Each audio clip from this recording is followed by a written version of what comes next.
अस्सलाम वालेकुम वरहमतुल्लाह and welcome back to हुनरमंद। अच्छा, आज जो है ना, मैं चैट जीपीटी के यूज़ कैसे करते हैं वो मैं आप लोगों को दिखाऊंगा और पढ़ने के लिए। तो असल में क्या होता है कि आप जब न्यू चैट स्टार्ट करते हैं तो इसको समझना ज़रूरी है। मतलब आप जब एक टॉपिक लिखते हैं, फॉर एग्जांपल मैं लिख रहा हूँ कि I want to study maths because I am preparing for O level exams. ठीक है। और मैं टॉपिक बताता हूँ इसको कि शो में what a quadratic equation is. ठीक है, तो अब ये क्वाड्रेटिक इक्वेशन लिख के आपको दे देगा। अच्छा, होता क्या है कि ये जो चैट है ना, चैट की अपनी मेमोरी होती है, तो वो अपनी मेमोरी में जो है ना स्टोर करते चले जाता है। अब उसको पता चल गया है कि इस पर्टिकुलर विंडो पे, इस चैट पे जो है ना मैथ्स की बात हो रही है।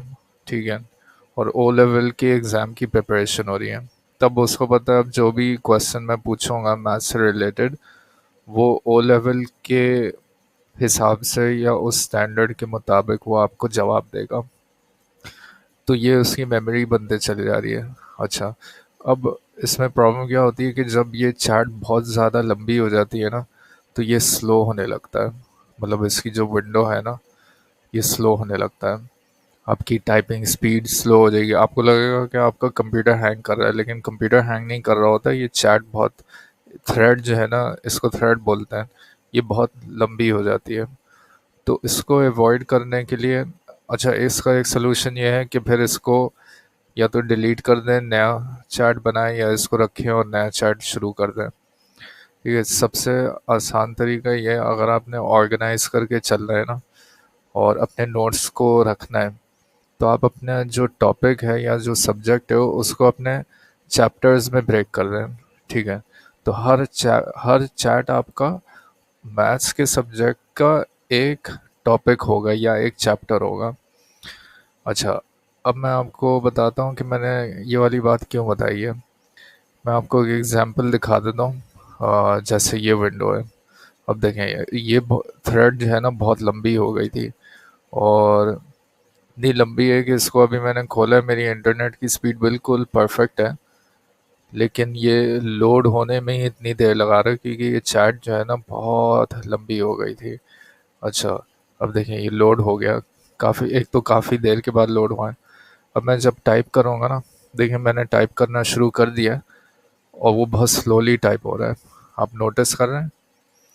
एक सेकेंड, इसको टेल मी सम लिनक्स कमांड्स। अब मैं ये टाइप कर चुका हूँ, लेकिन ये यहाँ पे लिखा हुआ नहीं आ रहा है। कितनी देर लग रही है, मैं टाइप कर चुका हूँ। देखा?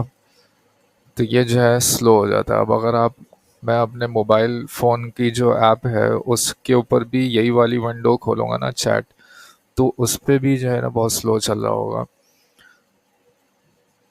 तो सबसे बेस्ट ये है कि आप क्या करें, चैप्टर्स में ब्रेक कर दें। जैसे फॉर एग्जांपल मैं अभी आजकल एक टॉपिक है क्लाउड इंजीनियरिंग का, कुबरनेटीज़ है। तो कुबरनेटीज़ के अंदर जो चैप्टर्स हैं मैंने उसको ब्रेक कर दिया है। अब ये कॉन्फ़िग मैप है, चैप्टर नंबर 14 है, मैंने उसको रीनेम कर दिया। तो आप जब एक तो जब आप चैट शुरू करते हैं, आप इसको राइट क्लिक करें, तीन डॉट के ऊपर क्लिक करें और रीनेम करें। इसको कर दें चैप्टर 1 मैथ्स। ठीक है। बस, अब आप अपने चैप्टर 1 से रिलेटेड क्वेश्चंस पूछेंगे। मैक्सिमम जितनी भी थ्रेड होगी वो इतनी लंबी नहीं होगी कि आपका स्लो हो जाएगा।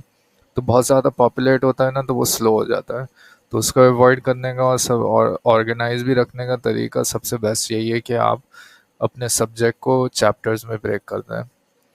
ठीक है। तो ये मैंने सोचा कि मैं आप लोगों को बता दूं। और जब भी न्यू चैट शुरू करेंगे तो आप अपने इंट्रोडक्शन में बता दें कि आप किस टॉपिक के ऊपर बात करने जा रहे हैं। ठीक है, तो आप उसको बताएं, या कि आप लिख सकते हैं कि आई एम लर्निंग या I am studying, I am preparing for my maths exam, और these are the following topics.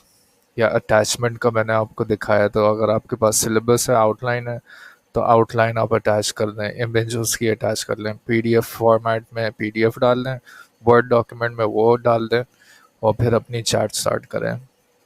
तो वो अपनी मेमोरी जो है ना बना रहा होता है। तो जितने भी फॉलो अप क्वेश्चंस आपके होंगे वो उसी टॉपिक की से रिलेटेड होगा, उसको याद रहेगा। अब अच्छा, मेमोरी के बारे में मैं आपको अभी एग्जांपल दे देता हूँ। देखें, यहाँ पे मैं अगर खाली इसको लिखूँ, एक्सप्लेन ए एक्स, तो ये इस इक्वेशन का एक्सप्लेनेशन देना शुरू कर देगा। ये देखें, श्योर ए एक्स स्क्वायर अब ये बता रहा है। ठीक है, तो ये जो है ना, ये अपनी मेमोरी मेंटेन कर रहा होता है। और सबसे बेस्ट ये है कि आप अपने टॉपिक्स को चैप्टर्स में ब्रेक कर दें, या एक चैप्टर भी अगर बहुत लंबा है तो उसको सब टॉपिक्स बना लें। ठीक है, ओके, थैंक यू।